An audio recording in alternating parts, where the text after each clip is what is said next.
विज्ञान से जुड़ी नवीनतम वीडियो को देखने के लिए चैनल की सदस्यता लेना ना भूलें और विज्ञान से संबंधित सभी वीडियो पर जानकारी लेने के लिए बेल आइकन जरूर दबाएं।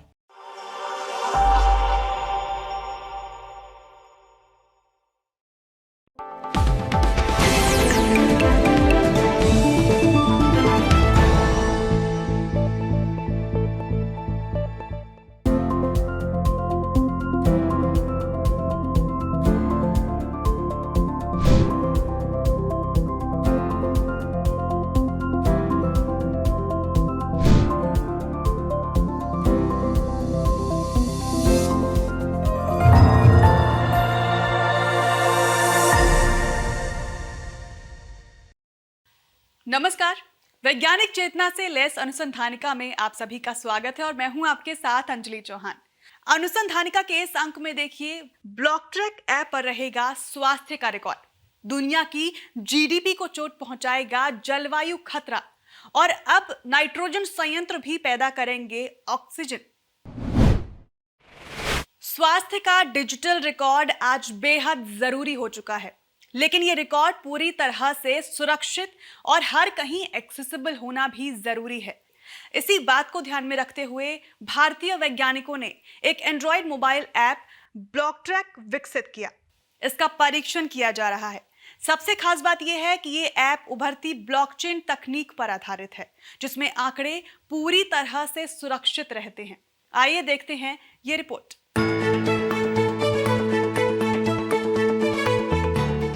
भारतीय प्रौद्योगिकी संस्थान यानी आईआईटी मद्रास के शोधकर्ताओं ने एंड्रॉयड मोबाइल ऐप ब्लॉकट्रैक की तकनीक विकसित की है।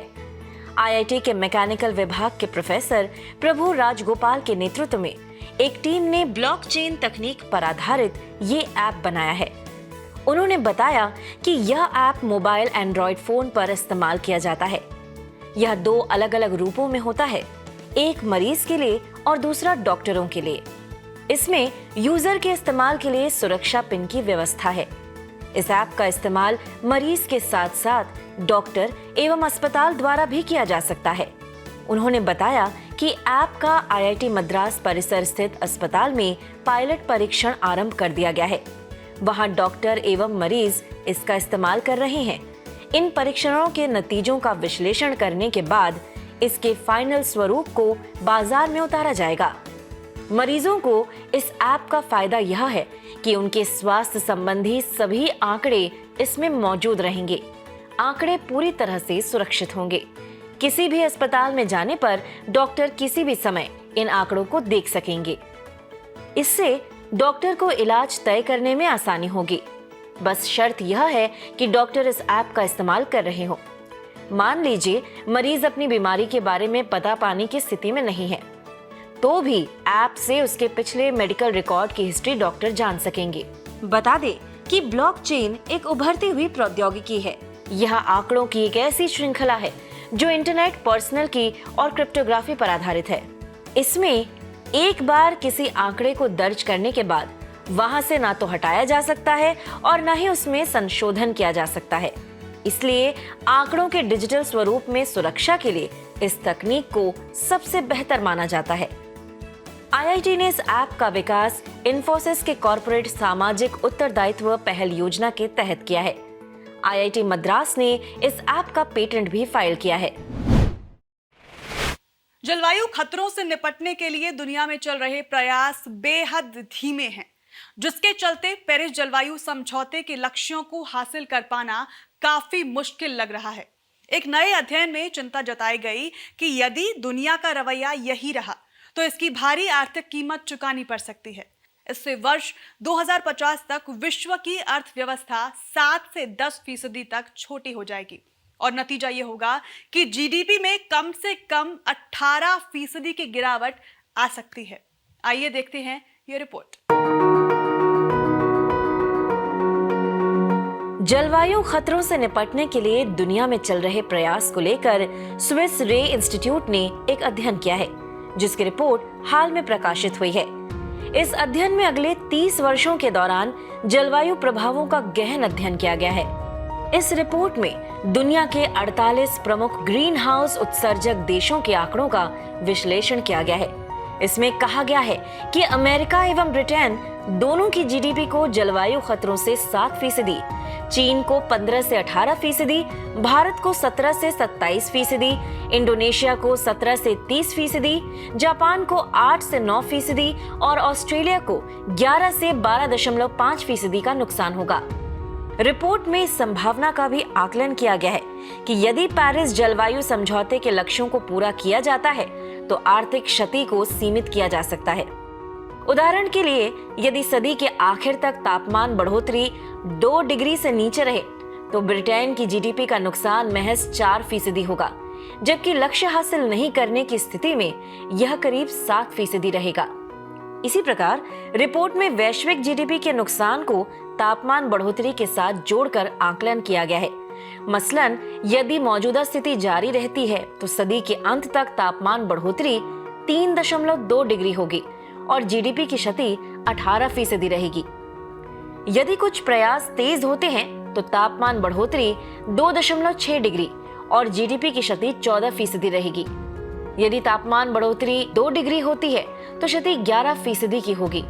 लेकिन यदि तापमान बढ़ोतरी को 2 डिग्री से नीचे रखने में सफलता मिलती है तो जीडीपी को क्षति महज 4% की होगी। स्विस रे इंस्टीट्यूट की ग्रुप चीफ अंडरराइटिंग ऑफिसर और चेयरमैन थियरी लेगर ने कहा कि जलवायु जोखिम हर व्यक्ति, समाज और कंपनी को प्रभावित करता है। 2050 तक जब दुनिया की आबादी 10 अरब से ज्यादा होगी, जिसके चलते ये खतरा भी ज्यादा होगा, इसलिए हमें खतरे को कम करने के प्रयासों को तेज करना चाहिए। कोरोना के बढ़ते संक्रमण के चलते देश के अस्पतालों में ऑक्सीजन का संकट काफी ज्यादा बढ़ रहा है। इस संकट से निपटने के लिए कई स्तरों पर प्रयास हो रहे हैं। इसमें हमारे वैज्ञानिक भी अहम भूमिका निभा रहे हैं, क्योंकि ऑक्सीजन की कमी तत्काल पूरी करनी है। इसीलिए वैज्ञानिकों ने कई ऐसी तकनीकें विकसित की हैं जिन्हें बेहद ही कम समय में इस्तेमाल किया जा सकता है। और इसी कड़ी में भारतीय प्रौद्योगिकी संस्थान यानी कि IIT बॉम्बे ने पीएसए नाइट्रोजन संयंत्र को पीएसए ऑक्सीजन संयंत्र में तब्दील कर दिया है। आइए देखते हैं ये रिपोर्ट।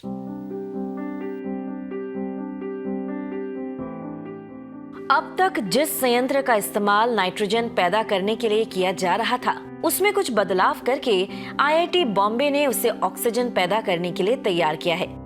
इससे उन सभी नाइट्रोजन संयंत्रों को तत्काल ऑक्सीजन उत्पादन के लिए इस्तेमाल करना संभव हो गया है, जो मूलतः नाइट्रोजन तैयार करने के लिए लगाए गए हैं। IIT बॉम्बे के dean research and development professor Milind Atre बताते हैं कि इसके लिए नाइट्रोजन संयंत्र की संरचना में कुछ बदलाव करने होते हैं।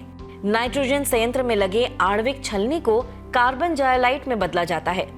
यह बदलाव आसानी से प्रयोगशाला में किए जा सकते हैं।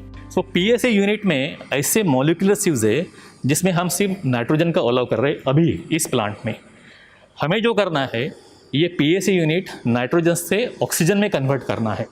तो उसके लिए हम क्या करने वाले हैं, जो मॉलिक्यूलर स्यूज हमने नाइट्रोजन के लिए बनाई थी वो हम अभी ऑक्सीजन को लिए चेंज करेंगे। सिर्फ यही चेंज हमको करना है कि PSA नाइट्रोजन की जो मॉलिक्यूलर स्यूज थी हमको वो ऑक्सीजन के लिए कन्वर्ट करना है, जो कि हमने किया है अभी। ये यूनिट में से पहली मॉलिक्यूलर स्यूज हम निकाल देंगे और हम मॉलिक्यूलर स्यूज ऑक्सीजन में डाल सकते हैं। जितने भी नाइट्रोजन प्लांट है दुनिया में या इंडिया में, उसमें हम PSA यूनिट के एड्जॉर्बेंट मटेरियल जो है PSA यूनिट में जो कि मॉलिक्यूलर स्यूज है वो हम चेंज कर सकते हैं। मॉलिक्यूलर स्यूज ऐसे चेंज करेंगे जिससे सिर्फ ऑक्सीजन आगे जाएगा और इस बफर वॉल्यूम में बदल जाएगा।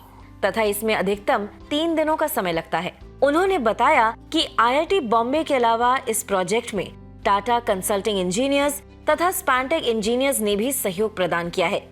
IIT बॉम्बे की प्रशीतन और क्रायोजेनिक प्रयोगशाला नाइट्रोजन संयंत्रों में ऐसे बदलाव को मान्यता प्रदान करेगी। साथ ही इसके लिए एक मानक संचालित प्रक्रिया तय की जाएगी।